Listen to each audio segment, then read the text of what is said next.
શિક્ષકગણ તેમજ મારા સહાધ્યાય વિદ્યાર્થીઓ, હું બનારસી માહિંદાનું મોહમ્મદ રફી આજે આપની સમક્ષ ભારતમાં બિનસાંપ્રદાયિકતાના સ્થાન વિશે મારું મંતવ્ય રજૂ કરવા અત્રે ઉપસ્થિત થઈ છું અને એ આપ સૌ શાંતિથી સાંભળશો એવી મારી નમ્ર અપીલ છે।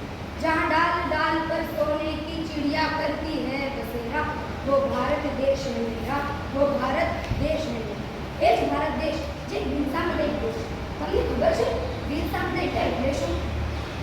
બિનસાંપ્રદાયિકતા એટલે કોઈ પણ દેશનું શાસન કોઈ ધર્મ કે સંપ્રદાયની માન્યતાને આધારે ન ચાલે અને આપણો ભારત પણ એક એવો દેશ છે।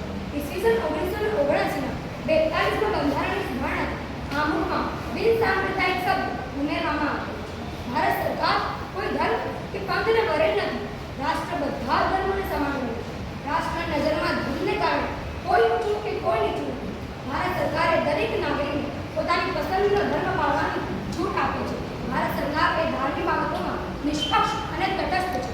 ભારતના બંધારણમાં નાગરિકોને સર્વધર્મ સમદ્રષ્ટિ અને સર્વધર્મ સમભાવનો સિદ્ધાંત આપે છે। એટલે બધા ધર્મો એક સમાન છે અને બધા ધર્મોથી એક સરખો વ્યવહાર છે। પણ આજે વર્તમાન સમયમાં આપણે જોઈ રહ્યા છીએ કેટલાક અસામાજિક તત્વો આપણા સમાજની શાંતિને ભંગ કરી રહ્યા છે। કોમવાદ, ધાર્મિક સ્વતંત્રતાનો રાજકીય ઉપયોગ અને ધાર્મિક અસહિષ્ણુતા જેવા સાંપ્રદાયિક તત્વો આપણા સમાજને વિભાજિત કરી રહ્યા છે તે આપણને જુદા પાડી રહ્યા છે। આપણો ભારત એક પડખું શ્રાંત દેશ કે જેના મૂળમાં એના પરથી મહાશંકર જોશીની એક કાવ્ય પંક્તિ છે, હું માનવી માનવ ભાવ તો હું માનવી માનવ ભાવ તો। આપણા ભારત દેશે બધા નાગરિકોને ધાર્મિક સ્વતંત્રતાનો હક આપ્યો છે। આ હક એટલે જાહેર વ્યવસ્થા, નૈતિકતા અને શાસ્ત્રની વિરુદ્ધનો એવો કોઈ પણ ધર્મ પાળવાનો, માનવાનો તથા તેનો પ્રચાર પ્રસાર કરવાનો દરેક નાગરિકને સ્વતંત્રતા આપવામાં આવે છે। આ હકે નાગરિકને ધર્મ પરિવર્તન કરવાની પણ છૂટ આપે છે। આ હક મુજબ નાગરિક પોતાની ધાર્મિક ક્રિયાઓ માટે સંસ્થાઓ સ્થાપી શકે છે અને મુક્તપણે તેનું સંચાલન પણ કરી શકે છે।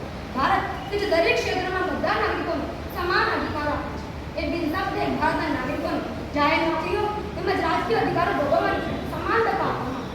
ધર્મને લીધે બિનસાંપ્રદાયિકતા એ લોકશાહીનો એક મહત્વપૂર્ણ ભાગ છે જે તમામ નાગરિકને સમાન તકો પૂરી પાડે છે। મઝહબ નહીં સિખાતા आपस में बैर रखना, मजहब नहीं सिखाता आपस में बैर रखना, हिंदी है हम वतन है हिंदुस्तान।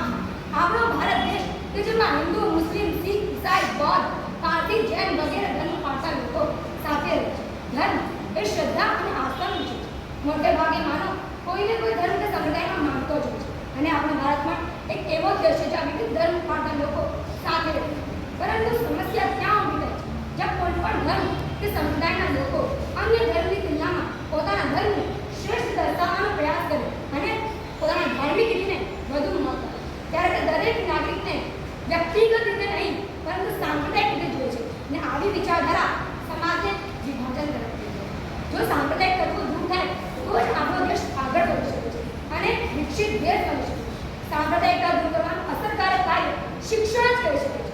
શિક્ષણ અને અભ્યાસક્રમમાં બધા ધર્મોની સારી બાબતોને સામ્ય કરવામાં આવે તો આપણે શિક્ષણને વધુને વધુ મહત્વ આપીએ।